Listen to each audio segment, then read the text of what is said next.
Welcome back to my channel. This is the fifth and final episode of my UC Q&A series, and today's episode is all about being a first-generation college student. I'm going to cover the general learning curve of coming to college, mentorship, the imposter syndrome, and the hurdles of financial aid. Be sure to check out the other 4 episodes of this series if you haven't already. And before I move on, I just wanted to say thank you so much to everyone who's been supporting me and this series so far. It's super motivating for me to read everybody's nice comments and messages saying that this has been helpful for them. So thank you again. And with all that aside, let's get into it. Coming to college is a bit of a culture shock for all students, but particularly for first-gen students because we don't have the privilege of knowing what college is like. Our understanding is limited to what we see in movies and what we see in pamphlets that we get in the mail, but what you would see in National Lampoon's Animal House or stock photos of smiling students having a picnic in the quad is just not realistic. There's so much about life as a college student that you just get thrown into and have to adapt to. I know myself personally, I spent so much time and effort taking AP classes and SATs and ACTs and subject tests to actually get into school that when I had move-in day and my parents left me there in the dorms, I had kind of an uh-oh moment because for the first time I had to make all my decisions for myself and I didn't know what to expect. For children of college graduates, they already have an idea of what it's like in lectures, in the dining halls, and in clubs, but for us first-gen students, we have to learn as we go. So that learning curve in and of itself is the first hurdle. Yes, you do have Highlander orientation to help you register for classes for the first time and to familiarize yourself with the campus, but in all honesty, it's just coming at you so fast and there's so much knowledge to absorb that you can feel overwhelmed. So my biggest advice, and I'm going to talk about this a lot more in the mentorship segment, is to ask for help. Find RAs that are willing to answer your questions, email your academic advisor, link up with fellow students, find a peer advisor in a club, make friends with upperclassmen. All of these things will help you in this time of great change so that you don't feel so bombarded and alone. Mentorship is the best thing that you can do to help yourself adjust to college. Speaking with and learning from someone who's been in your shoes is so incredibly helpful, not just because that they can give you tips about classes and professors to avoid, although those things are helpful too. Just hearing that someone else in your position has been able to succeed helps relieve a lot of anxiety. During my freshman year, I joined the Academic Resource Center's ACE program, which stands for Assistance, Coaching, and Encouragement, because that's exactly what I needed at that point in time, assistance, coaching, and encouragement. And it's daunting being a freshman. You have a general idea of the courses you're supposed to be taking each quarter and obviously what you need to be doing to get good grades and study. But looking 2-3 years down the line at job prospects and research positions is just a lot for a freshman to fathom. And even though I'm no longer a freshman, I still reach out to upperclassmen and mentors of mine all the time. I cannot understate how helpful it is to have people willing to answer your questions, hear your concerns, help you make plans, and really anything in between. So if you can, definitely join a mentoring program like ACE, or another program that I'm a mentor for is the Mentor Collective, which functions similarly to ACE except for it's not through the Academic Resource Center.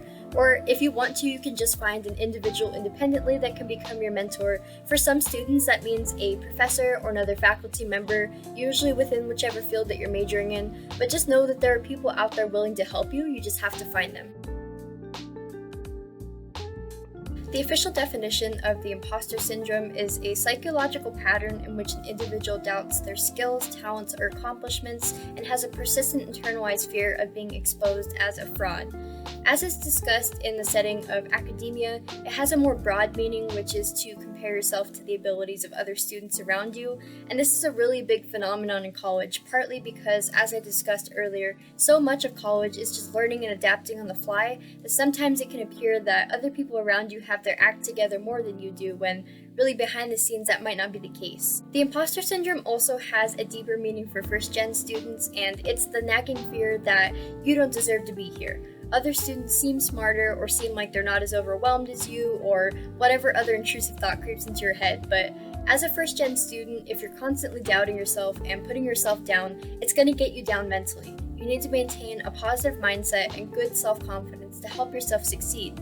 Being first-gen does come with its own challenges. You might have to work harder than other students. You might come from a more socioeconomically disadvantaged background. But these are things that should push you and not tear you down. Everyone's college journey is unique, everyone has their own strengths and weaknesses, and everyone moves at their own pace. Ultimately, you got accepted into college for a reason, and you deserve to be there just as much as anyone else does. As tempting as it is to want to know how those around you are performing, just focus on you and what you need to do to pass your classes, graduate on time, and feel a sense of accomplishment. Aside from the college application process itself, understanding financial aid is one of the most confusing things to learn. I'm blessed that my parents put in so much effort to learn about the FAFSA, but I know that not everyone has this privilege. My biggest advice, and this might already be self-explanatory, but fill out the FAFSA. Of the first-gen students I've come to know, almost all of us are low income as well, so the FAFSA can help you so much with your college expenses. If you have specific questions about financial aid and you've already been accepted into a UC school, start emailing the financial aid office. For UCR, it's finaid@ucr.edu. They're there to answer your questions. Just a heads up, try to email them with your UCR associated email because non-UCR emails might get filtered out as spam by the system. Additionally, scour the financial aid office website. There's generally a frequently asked questions section that's really helpful.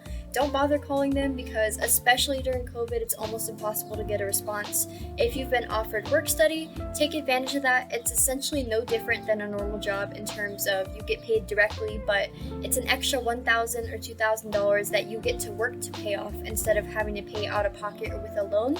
And as far as loans go, that's really just up to your family whether you want to accept them or not. If you can afford to pay a quarterly balance out of pocket without taking out loans, that's great, but the payment deadline is right at the start of each quarter and you get penalized for late payments, so that's just something to keep in mind. There's an associated fee and you could jeopardize your class registration for outstanding balances. And with that said, I've wrapped up the UC Q&A series, so thank you again to everyone for your support, comments, and messages. It really means a lot to me. Now that this series is ending, I do need video ideas, so drop any requests below or really any miscellaneous questions you have about UCR and I'll be happy to help. Also, I would really appreciate if you subscribed. I just passed the 250 sub milestone last week, which was amazing. Check out my other UCR videos. I've got event vlogs and dorm tours and lots of other stuff coming this summer. And until then, I'll see you next time.